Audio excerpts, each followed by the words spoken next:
దేవునికి సమస్త మహిమ ఘనత ప్రభావములు కలుగునుగాక. ఇతరులపై నిందలు వేయకండి, వేస్తే జరిగే అనర్థాల గురించి తెలుసుకుందాం.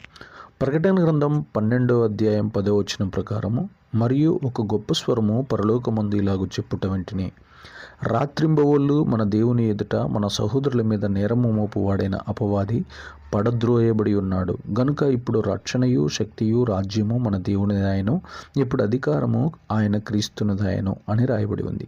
సాతాను నిరంతరము దేవుని పిల్లలపై నిందలు వేస్తూ వారిని ఏడిపిస్తూ సైకో ఆనందం పొందుతూ ఉంటాడు. వాడు నేరాలు నిందలు మన సహోదరుల మీద దేవుని ఎదుట వేసి దేవుని కోపం మన పైకి రావాలని వాడు ఆశపడతాడు. కానీ మన కన్న తండ్రి మనల్ని క్షమించి తప్పిస్తాడు. అయితే ఇక్కడ సాతాను చేసే పనే, సాతాను పిల్లలు కూడా ఆత్మీయులపై నిందలు వేసి రక్తం త్రాగుతారు. అప్పుడు నిజదేవుడైన యెహోవా సాతాను పిల్లలను నాశనం చేసే వరకు నిద్రపోడు.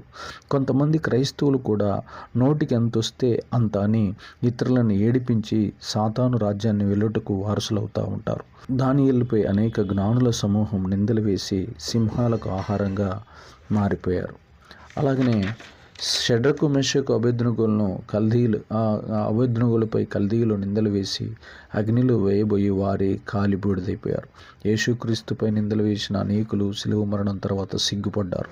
యూదులపై నిందలు వేసిన హామాను అతని కుటుంబం ఉరితీయబడ్డారు. దావీదుపై నిందలు వేసిన శత్రువులు తగ్గించబడ్డారు.